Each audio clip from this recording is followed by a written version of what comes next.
আপনারা ইতিমধ্যে জেনে গেছেন এবং যে কারণে আপনারা উপস্থিত হয়েছেন। আজকে আমি মাননীয় আদালতের কাছে 2023 সালের 12ই জুন যে নির্বাচন হয়েছিল সেই নির্বাচন সুষ্ঠু বা নিরপেক্ষ হয়নি, সেই মর্মে আমি এই নির্বাচনকে বাতিল চেয়ে একটি আবেদন আজকে মাননীয় বিজ্ঞ আদালতে আমরা পেশ করেছি আমার আইনজীবীর মাধ্যমে, সেটা গ্রহণ এবং সেটা গৃহীত হয়েছে।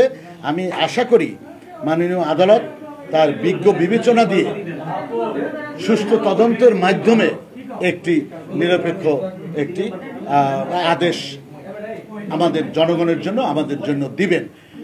এখানে আপনারা বিষয়টি ভালো করে জানেন যে বিগত সরকারের আমলে, ফ্যাসিস্ট সরকারের আমলে কোনো নির্বাচনই নিরপেক্ষ হয়নি।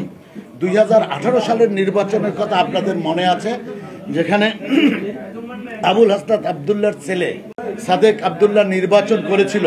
সেই নির্বাচনের আগের দিন রাতে সব নির্বাচন শেষ করে দিয়ে উনি লক্ষাধিক ভোটে বিজয়ী হয়েছে। যেখানে বিএনপির ক্যান্ডিডেট ছিল, জাতীয় পার্টির ক্যান্ডিডেট ছিল, তাদের কোনোই ভোট ছিল না, মিনিমাম কারোরই কোনো জামানত তারা রাখার চেষ্টা করে নাই। এরপরে আবার যখন সাদেক আবদুল্লাহর চাচা 2023 সালে নির্বাচন করতে আসেন সাদেক আবদুল্লাহর পরিবর্তে, তখনও আমরা নির্বাচন কমিশনকে প্রশ্ন করেছিলাম যে যেখানে সাদেক আবদুল্লাহ তার ভাইয়ের ছেলে, প্রধানমন্ত্রীর ভাইয়ের ছেলে নির্বাচন করতে এসে সেই দিন যে নির্বাচনে যে একটি যে ভোট ডাকাতি করেছিল, সেই পুনরায় তার ভাই আবার এই নির্বাচনে তাকে কি ভোট ডাকাতির জন্য পাঠিয়েছেন কিনা, এই নির্বাচন সুষ্ঠু এবং নিরপেক্ষ হবে তার নিশ্চয়তা কি? আমি ভরা মজলিসে সেই প্রধান নির্বাচন কমিশনকে আমি প্রশ্ন করেছিলাম, আপনার হাজারো জনতা সেখানে ছিল, সাংবাদিকরা ছিল, উনি আমার কথার কোনো জবাব দিতে পারেন নাই এবং জবাব দেন নাই।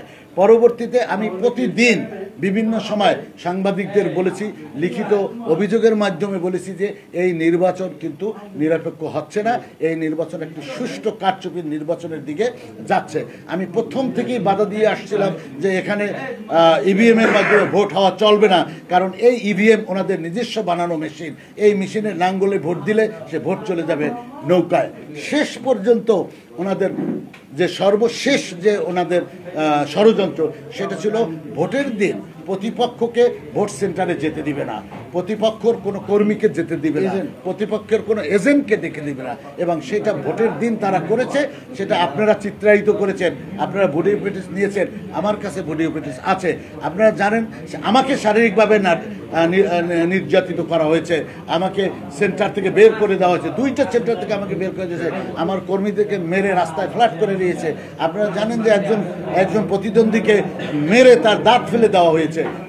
এবং আমরা সবাই একসাথে নির্বাচন বর্জন করেছিলাম, কিন্তু কেউ আমাদের কথা, এই ফ্যাসিস্ট সরকার আমাদের কথা আমলে নেয়নি। তাই আজকে আমরা পরিবেশ পরিস্থিতি আমাদের অনুকূলে ভেবে আমরা মাননীয় আদালতের কাছে আমরা এই আবেদন নিয়ে গিয়েছি যাতে ওই নির্বাচনকে বাতিল করে আবার আরেকটি সুষ্ঠু নির্বাচনের আয়োজন করে।